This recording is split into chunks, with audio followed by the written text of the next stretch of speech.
ಚಳ್ಳಕೆರೆ ನಗರ ನ್ಯಾಯಾಲಯ ಆವರಣದಲ್ಲಿ ಕಾನೂನು ಸೇವಾ ಸಮಿತಿ ಹಾಗೂ ವಕೀಲರ ಸಂಘ ಹಾಗೂ ಕಾರ್ಮಿಕ ಇಲಾಖೆ ಸಂಯುಕ್ತ ಆಶ್ರಯದಲ್ಲಿ ಕಾರ್ಮಿಕ ದಿನಾಚರಣೆ ಕಾರ್ಯಕ್ರಮ ಹಮ್ಮಿಕೊಳ್ಳಲಾಗಿತ್ತು. ಸರ್ಕಾರದಿಂದ ದೊರೆಯುವಂಥ ಹಲವಾರು ಸೌಲಭ್ಯಗಳ ಬಗ್ಗೆ ಜಾಗೃತಿ ಮೂಡಿಸುವಂಥದ್ದು ಅಧಿಕಾರಿಗಳ ಕರ್ತವ್ಯ ಹಾಗೂ ಸಂಪೂರ್ಣವಾಗಿ ಮಾಹಿತಿ ನೀಡಿ ಸೌಲಭ್ಯಗಳನ್ನು ಕೊಡಿಸಿಕೊಳ್ಳುವಲ್ಲಿ ಅಧಿಕಾರಿಗಳು ಮುಂದಾಗಿ ಎಂದು ಅಪರ ಸಿವಿಲ್ ನ್ಯಾಯಾಧೀಶರಾದ BR ಪುನೀತ್ ಸರ್ ಹೇಳಿದರು. ಎಲ್ಲ ಕ್ಷೇತ್ರಗಳಲ್ಲೂ ಕೂಡ ಈಗ ಒಬ್ಬ ಪ್ರಗತಿಪರ ರೈತ ಆಗಬೇಕು ಅನ್ನೋದಾದ್ರೆ ಅದರ ಹಿಂದ್ಗಡೆ ರೈತ ಕಾರ್ಮಿಕನ ಶ್ರಮ ಇರುತ್ತೆ. ಒಬ್ಬ ಇಂಡಸ್ಟ್ರಿಯಲಿಸ್ಟ್ ಸಕ್ಸಸ್ಫುಲ್ ಆಗಬೇಕು ಅಂದ್ರೆ ಅದ್ರ ಹಿಂದ್ಗಡೆ ಕೈಗಾರಿಕಾ ಕಾರ್ಮಿಕನ ಶ್ರಮ ಇರುತ್ತೆ. ಪ್ರತಿಯೊಂದು ಕ್ಷೇತ್ರದಲ್ಲೂ ಕೂಡ ಕಾರ್ಮಿಕ ಇಲ್ಲ ಅಂದ್ರೆ ಅವನು ಬಂಡವಾಳ ಹಾಕಿರುವಂತವನು ಖಂಡಿತ ಅವನು ಮನೆ ಸೇರ್ಬೇಕಾಗುತ್ತೆ. ಕಾರ್ಮಿಕರ ಶ್ರಮದಿಂದನೇ ಇವತ್ತು ಬಂಡವಾಳಶಾಹಿಗಳು ಶ್ರೀಮಂತರಾಗಿದ್ದಾರೆ ಆಗಿದ್ದಾರೆ. ಆದ್ರೆ ಕಾರ್ಮಿಕ ಮಾತ್ರ ಇನ್ನೂ ಅಲ್ಲೇ ಇದ್ದಾರೆ. ಅದಕ್ಕೆ ರಾಜ್ಯ ಸರ್ಕಾರ ಮತ್ತು ಕೇಂದ್ರ ಸರ್ಕಾರಗಳು ವಿಶೇಷವಾದಂತಹ ಒಂದು ಕಾನೂನುಗಳನ್ನ ತಂದ್ಬಿಟ್ಟು ಅವರಿಗೆ ಕನಿಷ್ಠ ಸಾಮಾಜಿಕ ಭದ್ರತೆಯನ್ನು ಒದಗಿಸಬೇಕು ಅನ್ನೋ ದೃಷ್ಟಿ ಹಾಗೂ ವಕೀಲರ ಸಂಘ ಚಳ್ಳಕೆರೆಯಿಂದ ಕಾರ್ಮಿಕರ ದಿನಾಚರಣೆಯನ್ನು ಹಮ್ಮಿಕೊಂಡಿದ್ದೀವಿ. ಈ ಕಾರ್ಯಕ್ರಮದ ಮೂಲ ಉದ್ದೇಶ ಏನಂದರೆ ಕಾರ್ಮಿಕರು ಅವ್ರಿಗಿರುವಂಥ ಹಕ್ಕುಗಳು ಮತ್ತು ಸರ್ಕಾರದಿಂದ ಅವರಿಗೆ ಸಿಗ್ತಿರ್ತಕ್ಕಂಥ ಸೌಲಭ್ಯಗಳ ಬಗ್ಗೆ ಹೆಚ್ಚಿನದಾಗಿ ಅರಿವು ಮೂಡಿಸುವಂಥದ್ದು ಒಂದು ಪ್ರಯತ್ನ ಈ ಕಾರ್ಯಕ್ರಮದ ಪ್ರಮುಖ ಉದ್ದೇಶ. ಕಾರ್ಮಿಕರು ಅಂದರೆ ಯಾರು? ಈ ದೇಶ ಕಟ್ಟೋರೇ ಕಾರ್ಮಿಕರು. ಬೆಳಗ್ಗೆ ಎದ್ದಾಗಿಂದ ಸಾಯಂಕಾಲ ಮಲಗೋ ತನಕ ಪ್ರತಿಯೊಬ್ಬ ಸಾರ್ವಜನಿಕ, ಪ್ರತಿಯೊಬ್ಬ ಪ್ರಜೆ ಕಾರ್ಮಿಕರ ಶ್ರಮದ ಮೇಲೆ ಅವಲಂಬಿತರಾಗಿರ್ತಾರೆ. ಒಬ್ಬ ಕಾರ್ಮಿಕ ಬೆಳಗ್ಗೆ ಬಂದು ಹಾಲು ಹಾಕಿಲ್ಲ ಅಂದರೆ ನಾನು ಹಾಲು ಕುಡಿಯೋಕ್ಕಾಗಲ್ಲ. ನಾನು ಕೋಟ್ ಹಾಕ್ಕೊಂಡಿದ್ದೀನಿ, ಟೈ, ಸ್ಪೆಕ್ಸು, ಶೂಸು, ಪ್ಯಾಂಟು, ಬಟ್ಟೆ, ಮೂಲಭೂತ ಸೌಕರ್ಯ. ಇನ್ನು ನಿಖರವಾಗಿ ಹೇಳ್ಬೇಕಂದ್ರೆ ಮೂಲಭೂತ ಸೌಕರ್ಯಗಳು ಅವಲಂಬಿತವಾಗಿರೋದು ಕಾರ್ಮಿಕರ ಶ್ರಮದ ಮೇಲೆ.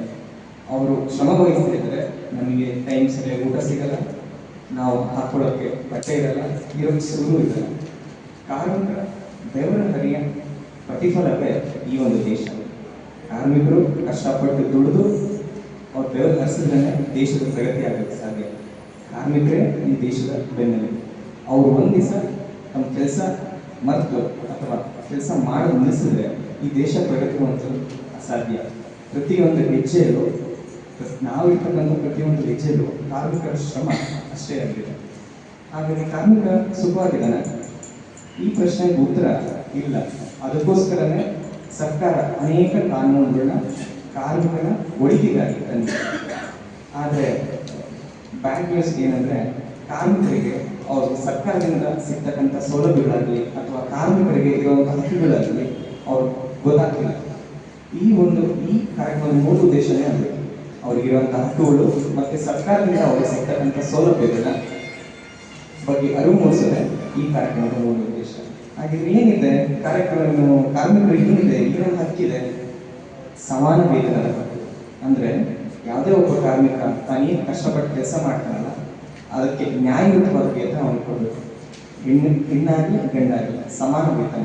ಅವ್ರು ಎಷ್ಟು ಕೆಲಸ ಮಾಡ್ತಾರಲ್ಲ ಅಷ್ಟು ಕರೆಕ್ಟಾಗಿ ಅವ್ರಿಗೆ ವೇತನ ಸಿಗಬೇಕು. ಮತ್ತು ಯಾವುದೇ ರೀತಿಯಾಗಿ ವೇತನ ಕಡಿತಗೊಳಿಸ್ಕೊಂಡು ಅನಧಿಕೃತವಾಗಿ ಸುಮ್ಮನೆ ಬರೋದು, ಬೆಳಗಿನಿಂದ ಸಾಯಂಕಾಲ ತನಕ ದುಡಿಸ್ಕೊಳ್ಳೋದು, ಅರ್ಧ ವೇತನ ಕೊಡೋದು, ಇದೆಲ್ಲ ಮಾಡಬಾರ್ದು. ಅದು ವಿರುದ್ಧವಾಗಿ ನಿಮಗೆ ಹಕ್ಕಿದೆ. ಇನ್ನೊಂದೇನು, ರಜೆ ಹಕ್ಕು. ನಿಮಗೆ ಹುಷಾರಿಲ್ವಾ ಅಥವಾ ಎಸ್ಪೆಷಲಿ ಹೆಣ್ಮಕ್ಳುಗಳಿಗೆ ಈ ಇದು ಬೇರೆ ಬಂದಿದೆ, ಅವರು ಒಂದು ದಿವಸ ಸ್ಪೆಷಲ್ ಲೀವ್ ಬೇರೆ ಕೊಡ್ತಿದ್ದಾರೆ. ಹಾಗೆ ಗರ್ಭಿಣಿ ಆದರೆ ಅವ್ರಿಗೆ ಎಷ್ಟು ದಿವಸ ಇರುತ್ತೆ ಲೀವ್ಸ್ ಅಂತ. ಹಾಗೆ ರಜೆ ಹಕ್ಕು ಕೂಡ ಅದೇ ಸಮಯ. ಇಷ್ಟು ಪ್ರತಿ ದಿವಸ ಒಬ್ಬ ಕಾರ್ಮಿಕ ಇಷ್ಟು ಗಂಟೆಗಳು ಮಾತ್ರ ಕೆಲಸ ಮಾಡಬೇಕು ಅಂತ ಕಾನೂನು ಇದೆ.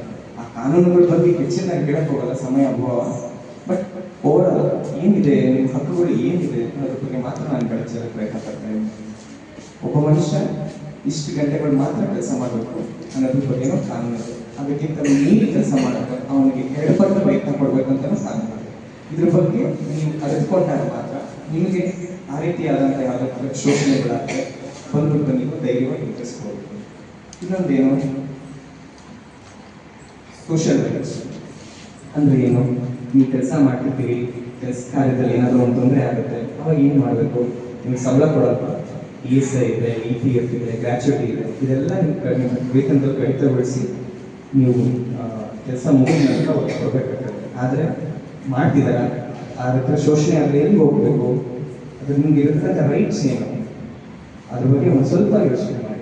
ನಿಮಗೆ ನಿಮ್ಮ ಹಕ್ಕುಗಳ ಬಗ್ಗೆ ಅಥವಾ ನೀವು ಶೋಷಣೆ ಆಗ್ತಿದ್ದೀರ ಅಂತ ಏನಾದರೂ ನಿಮ್ಗೆ ಅನಿಸಿದ್ರೆ ನಮ್ಮ ತಾಲೂಕು ಕಾನೂನು ಸೇವಾ ಸಮಿತಿ ಇರುತ್ತೆ, ಬನ್ನಿ, ಹಿಂಗೆ ಆಗ್ತಿದೆ, ನಮಗಿರುವಂಥ ಹಕ್ಕುಗಳು ಏನು, ನಾವು ಎಲ್ಲದನ್ನ ಪ್ರತಿಪಾದಿಸ್ಬೋದು, ನಮಗೆ ವೇದಿಕೆ ಏನು ಅಂತ ಕೇಳಿ. ನಮ್ಮ ವಕೀಲರು ಇರ್ತಾರೆ, TLS ನಿಮಗೆಲ್ಲ ಸೂಕ್ತವಾದಂಥ ಮಾರ್ಗದರ್ಶನ ಕೊಡ್ತಾರೆ. ಮತ್ತು ಸರ್ಕಾರದಿಂದಲೂ ಸಹ ಬಹಳಷ್ಟು ಸೌಲಭ್ಯಗಳು ಸಿಗ್ತದೆ.